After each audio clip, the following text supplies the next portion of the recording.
sem guerra, sem guerra, guerra, sem guerra, sem... A elite russa está se preparando para um Kremlin pós-Putin, enquanto também busca maneiras de escapar da Rússia durante a guerra atual. Devemos enfrentar os oligarcas aqui e ir atrás do dinheiro deles. Há protestos silenciosos nas ruas, porque ações abertas são muito arriscadas. A inflação está aumentando nas casas e as contas de supermercado estão ficando um pouco mais altas a cada semana. Entre a elite, os planos de fuga e as mesas de trabalho pós-Putin estão se multiplicando, e as reuniões fechadas estão ficando cada vez mais longas. Agora, jatos particulares não estão mais voando de Moscou para o Ocidente, mas com mais frequência para refúgios seguros fora do Ocidente. Há flutuações no valor das casas de verão fora da cidade, pois alguns estão convertendo em dinheiro e outros estão fortificando seus abrigos. Uma nova clínica nos Alpes, uma instalação tranquila no Mar Negro apelidada de Casa de Hóspedes, um escritório de serviços em Dubai. Não vamos romantizar nada disso. Estes são apenas sinais, reflexos, preparações, mas todos convergem em uma única frase. O sistema não descartou a possibilidade de um depois, e à medida que essa possibilidade cresce, coisas que antes eram sussurradas agora são faladas em plena luz do dia. Agora há dois planos sob o mesmo teto: como sobrevivo hoje e como me mantenho à tona amanhã. Alguns oligarcas estão mantendo seus rostos escondidos, enquanto outros estão olhando muito de perto para a câmera. Ambos estão dizendo a mesma coisa: a incerteza está crescendo. Nos corredores do Kremlin, há outro tipo de pânico. A cadeia de comando está gritando mais alto, as notas estão sendo escritas de forma mais concisa, e menos pessoas estão dispostas a correr riscos. Quando as notícias cansadas das linhas de frente encontram os números frios do mercado na mesma mesa, todos murmuram silenciosamente a mesma pergunta: o que acontecerá a seguir? Alguns ignoram dizendo: vamos passar por este dia. Outros se preparam com um dia. Agora, Putin está em modo de pânico, porque a prévia do colapso soviético está se desenrolando. Do lado de fora, as paredes parecem sólidas, mas por dentro, pequenos limiares estão se acumulando atrás das portas. As vozes de crítica no governo minoritário estão ficando mais altas a cada dia. Então, quem é o governo da minoria? Na etimologia russa, o termo é usado para os oligarcas russos. O conceito sobreviveu até o governo de Vladimir Putin. O uso popular do termo se expandiu para se referir a quase qualquer russo com riqueza significativa. Quando Vladimir Putin chegou ao poder no ano 2000, o mundo exterior via os russos, conhecidos como oligarcas, como homens que se tornaram quase governantes nas sombras com sua enorme riqueza, que acumularam de forma implacável. Mas é questionável quanta influência política os ultra-ricos da Rússia exercem. Apenas horas depois de Putin enviar tropas para a Ucrânia em fevereiro de 2022, uma reunião televisionada no Kremlin com importantes industriais e empreendedores mostrou como as dinâmicas haviam mudado. Putin lhes disse que não tinha escolha a não ser invadir. Embora os empresários ricos esperassem consequências pesadas para suas fortunas devido à guerra, tiveram que aceitá-la porque o poder não era deles, mas do líder russo. Agora vemos sinais de que a balança está mudando. Os oligarcas russos, que no início da guerra aceitaram tudo em silêncio, agora chegaram ao estágio de rebelião. Por que a atitude dos oligarcas russos mudou? A resposta está no impacto profundo da guerra na economia russa e nos reveses militares imprevistos. A guerra enfraqueceu severamente a economia russa e corroeu a riqueza dos oligarcas, que foram fundamentais no apoio ao regime de Putin. Antes considerada inabalável, a economia russa é agora uma fortaleza em ruínas. A guerra na Ucrânia desencadeou essa transformação. Os gastos militares dispararam e Putin precisa que bilhões de dólares entrem em seus cofres todos os meses. E para encontrar esse dinheiro, o Kremlin voltou sua atenção para seus próprios ricos, os oligarcas. Desde o início da guerra, Putin acumulou mais de 50 bilhões de dólares desse pequeno círculo. Um total de 102 ativos privados foram apreendidos. A lei das empresas estratégicas, alegações de corrupção, violações da privatização e acusações de gestão ineficaz têm sido as desculpas usadas pelo Kremlin para apreender ativos. A estratégia de pilhagem interna do Kremlin manterá a Rússia à tona ou a derrubará internamente. O colapso da União Soviética levantou esperanças de que a Rússia pudesse se transformar em uma economia de mercado aberta e integrada à economia global. Mas a corrupção generalizada, a turbulência econômica e o crime nos anos 1990 minaram a confiança no capitalismo democrático. Quando Vladimir Putin atravessou as pesadas portas do Kremlin no início dos anos 2000, o país estava literalmente... Uma nova classe de oligarcas nasceu durante este período. Oleg Deripaska, Boris Berezovsky, Vladimir Guzinski, Mikhail Khodorkovsky. Esses indivíduos, que exerciam influência não apenas no mundo dos negócios, mas também nos mais altos escalões da política, estavam expandindo seus impérios econômicos enquanto acumulavam poder midiático e financeiro capaz de instalar e derrubar governos. Jatos particulares, mansões em Londres e na Côte d'Azur, contas de bilhões de dólares em bancos internacionais. E mais importante, eles tinham uma rede profunda de influência que se estendia do parlamento aos ministérios. O presidente sentado no Kremlin representava o Estado conforme exigido pelo protocolo, mas eram alguns homens ricos nos bastidores que determinavam o destino do país. As instituições estatais eram governadas por leis moldadas pelos interesses dos oligarcas, e a lealdade política era comprada com dinheiro. Este foi o cenário em que Putin entrou em cena. Quando ele assumiu a presidência no ano 2000, sua primeira mensagem foi clara: o Estado será um Estado novamente. Ele avisou os oligarcas: fiquem fora da política. Cuidem dos seus próprios assuntos. Isso criou um acordo silencioso de curta duração entre as partes. Além de indivíduos poderosos, também estamos testemunhando um declínio no apoio ao líder russo entre os cidadãos russos. Uma pesquisa em maio mostrou que 72% dos jovens adultos russos não confiam em nenhum meio de comunicação no país para fornecer informações imparciais e factuais. Um número significativo agora depende das redes sociais para notícias, reduzindo a eficácia da propaganda governamental. À medida que a confiança em Putin diminui, sua imagem como líder incontestável também. A combinação de dificuldades econômicas, reveses militares e crescente agitação interna está criando uma tempestade perfeita que ameaça desestabilizar seu regime. As elites empresariais e líderes mercenários, antes pilares de seu apoio, agora estão reavaliando suas posições. Proteger seus interesses pessoais pode em breve se tornar mais importante do que a lealdade a Putin.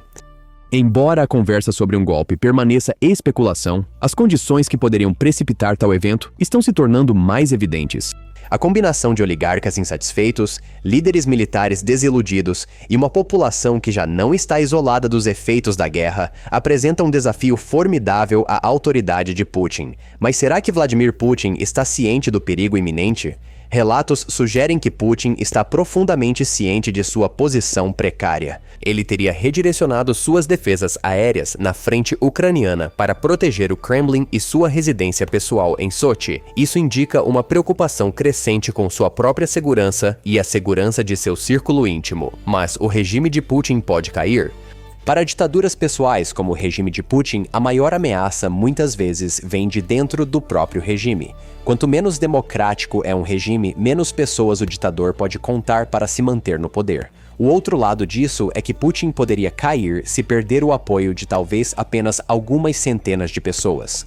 Não posso ver o futuro, mas dado tudo o que sabemos sobre o funcionamento do regime russo e a história da queda dos tiranos, a verdadeira ameaça não vem das massas nas ruas, mas daqueles mais próximos a ele. Qual seria o cenário mais favorável para a transição de poder na Rússia? E em termos de possibilidades, é possível uma transição pacífica de poder ou democratização? Temos que distinguir entre o cenário mais provável e o cenário mais desejável. As maiores chances de criar uma democracia sustentável são realizadas derrubando ditadores por métodos não violentos. Quanto mais violência é usada, menos provável é que você não apenas derrube o ditador, mas também conduza o país à democracia. Portanto, o melhor cenário é que Putin seja derrubado por meio de protestos não violentos. Levantamentos não violentos, se bem-sucedidos, têm quase 10 vezes mais chances de levar à democracia do que levantamentos violentos. As razões para isso são variadas e uma delas é a legitimidade. Derrubar um regime autoritário por meios não violentos requer a participação de uma parte significativa da população. Quando o antigo regime cai, o novo regime tem um mandato popular para agir de forma diferente. O cenário mais provável, em nossa opinião, é que as elites do palácio ou homens armados decidam derrubar Putin porque acreditam que, ao fazer isso, podem ganhar mais poder ou riqueza. No entanto, esse cenário não garante que a Rússia fará a transição para uma democracia. É igualmente fácil imaginar uma situação em que outro ditador chega ao poder.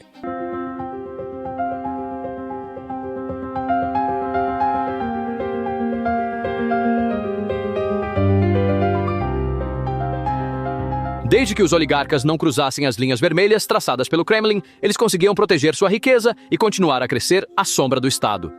Em troca, Putin lhes proporcionou proteção legal e um ambiente de negócios estável, e a economia do país cresceu de forma constante, em parte devido aos altos preços do petróleo. O líder russo viu a economia crescer de 200 bilhões de dólares em 1999 para 1 trilhão e 800 bilhões de dólares em 2008. De acordo com dados do Fundo Monetário Internacional, a economia atingiu 2 trilhões e 300 bilhões de dólares entre 2008 e 2022. Mas esse equilíbrio era frágil e se quebrou na primeira oportunidade. À medida que Putin reconstruía o Estado em torno de sua própria autoridade, ele começou a ver esses centros paralelos de poder como uma ameaça. O conflito sobre a gigante do petróleo, Yukos, liderada por Mikhail Khodorkovsky, marcou o início da guerra invisível entre o Kremlin e os oligarcas.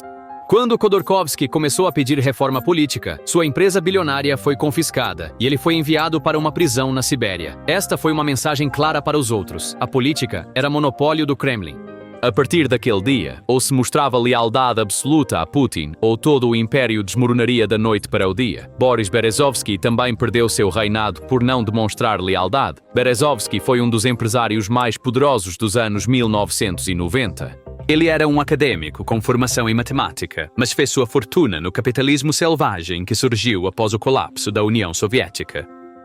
Ele construiu uma rede que se estendia da indústria automotiva a gigantes do petróleo, companhias aéreas e impérios de mídia. Sua influência não se limitava à esfera econômica, ele também exercia um poder político significativo, a ponto de ter a capacidade de decidir quem ocuparia o Kremlin. Ele foi uma das figuras mais influentes por trás da ascensão de Putin ao poder em 2000. Através de seus canais de televisão e jornais, ele moldou a opinião pública e direcionou a atmosfera pré-eleitoral a favor de Putin. Essa colaboração foi inicialmente benéfica para ambos os lados. Berezovsky aumentou sua fortuna como um oligarca que não entrou em conflito com o Estado e desfrutou da aprovação do Kremlin, enquanto Putin projetava a imagem de um líder forte com o apoio da comunidade empresarial por trás dele.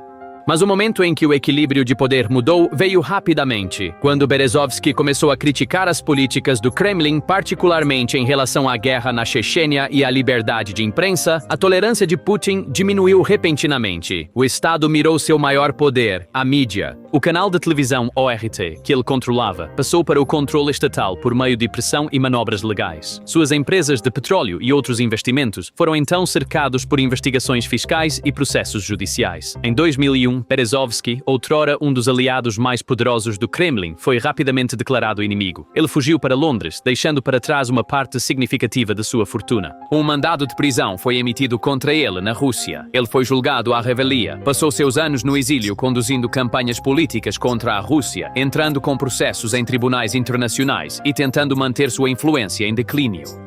Em 2013, ele foi encontrado morto no banheiro de sua mansão na Inglaterra. Relatórios oficiais apontaram para suicídio, mas seus associados próximos e alguns investigadores alegaram que poderia haver uma mensagem política por trás do incidente. Assim, Berezovsky entrou para a história como tanto um vencedor quanto um dos perdedores mais dramáticos das turbulentas e implacáveis lutas pelo poder dos anos 1990. Quais são as chances de que as elites russas não prefiram ter um poder centralizado no futuro e até apoiem o Estado de Direito para não estarem em constante perigo como todos os outros, como em regimes ditatoriais? Sucessão é algo em que as ditaduras são incrivelmente ruins. Democracias como o Reino Unido, Alemanha ou França são extremamente boas em organizar sucessões, porque quando um líder é removido, outro toma seu lugar, e geralmente o processo é tranquilo. E mesmo que não seja, há instituições para lidar com disputas entre diferentes partidos. Mas em ditaduras pessoais como a Rússia, não há nada disso, porque não existem instituições funcionais e Putin não tem interesse em construir um sucessor potencial.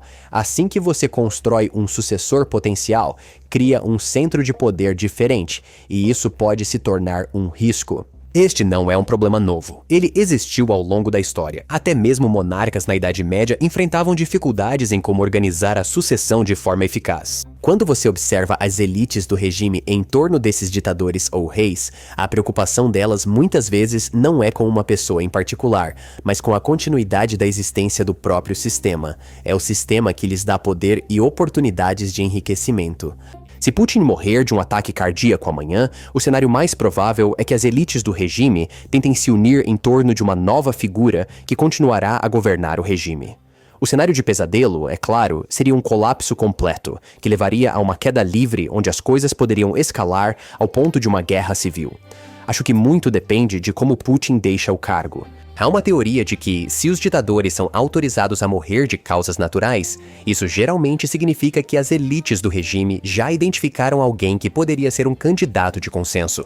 Isso ocorre porque, se não tiverem tal pessoa em mente, tem um forte incentivo para agir contra o ditador assim que ele mostrar sinais de fraqueza. Vemos esse mecanismo funcionando repetidamente ao longo da história. O maior risco para Putin agora vem dos homens armados. A propaganda pode convencer muitas pessoas de muitas coisas, mas se os ucranianos levarem a melhor e empurrarem o exército russo de volta, posso imaginar um cenário em que os homens armados percebam que toda essa luta e matança foi em vão. Nesse caso, Putin poderia ser deposto por seus próprios soldados ou mercenários. Já vimos períodos de instabilidade. A marcha de Wagner sobre Moscou parecia muito improvável até acontecer. Então, eventos imprevistos acontecem o tempo todo, e essas coisas são incrivelmente difíceis de prever. Outro cenário que poderia causar sérios problemas a Putin é se ele sofrer de problemas de saúde. Ditadores frequentemente fazem de tudo para esconder seus problemas de saúde, não apenas do público, mas também da elite do palácio. A razão é simples: expectativas importam. Se você é uma das pessoas que mantém Putin no poder, você não está apenas interessado no que acontece hoje, mas também pensa no que acontecerá amanhã ou daqui a um ano. Por exemplo, se ficar claro que Putin vai ter câncer e isso se tornar de conhecimento público, algumas pessoas ao seu redor podem decidir que apoiá-lo não vale mais o risco. Elas podem então escolher apoiar outra pessoa.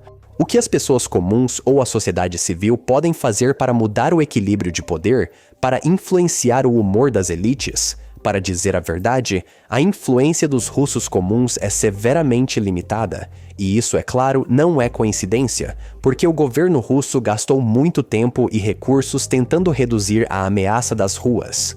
Normalmente, você pode ter um cenário onde a sociedade civil se mobiliza e leva pessoas para as ruas. À medida que os números crescem, o regime é forçado a tomar uma decisão, ou deixa os protestos continuarem ou os trata com dureza. Se um ditador permite que os protestos continuem, isso mostra ao público que ele é fraco e não consegue controlar o país, o que é um resultado ruim para ele. Mas se ele decide usar violência e atirar nos manifestantes, corre o risco de uma reação negativa. Isso pode levar a uma divisão no regime, e você vê isso repetidamente a todas essas pessoas nas ruas. Quando o regime é forçado a atirar para mostrar sua força, alguns dentro do regime podem se recusar a obedecer. Talvez soldados recusem ordens ou policiais se recusem a bater em mulheres, ou talvez alguém no palácio diga: olha, eu não vou cumprir. Mas o problema na Rússia de hoje é que até mesmo chegar ao ponto de mobilizar um grande número de pessoas para protestar nas ruas é extremamente difícil, porque os riscos de protestar são tão altos que muito poucos estão dispostos a correr o risco. E, claro, isso é completamente compreensível. Parece que, apesar da guerra, a Rússia ainda depende de tecnocratas para gerenciar tanto a guerra quanto a economia, pelo menos no setor econômico. O que você pode dizer sobre o papel dos tecnocratas no poder?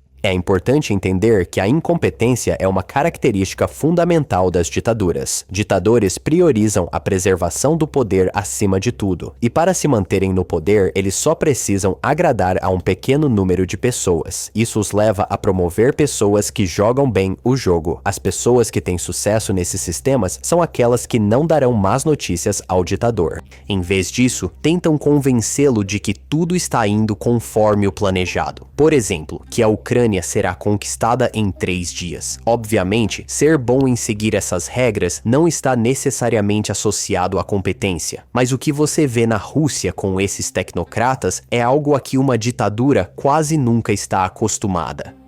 o reconhecimento de que certas áreas são tão importantes que não podem ser geridas por bajuladores que estão apenas tentando se manter próximos ao poder. Elas precisam ser administradas por pessoas que realmente sabem o que estão fazendo, porque se você colocar alguém incompetente no comando dessas áreas, o perigo pode ser muito real. Em resumo, neste momento, vemos o período pós-Guerra Fria como um fracasso da democracia. Mas talvez daqui a 100 anos olhemos para trás e vejamos que, embora tenha sido um período turbulento, não foi uma transição suave da União Soviética para a democracia por causa de Putin. No entanto, este período pode ser visto como o plantio das sementes para uma democracia sustentável no final. Então, o que você acha sobre este assunto? Agradecemos se você indicar nos comentários.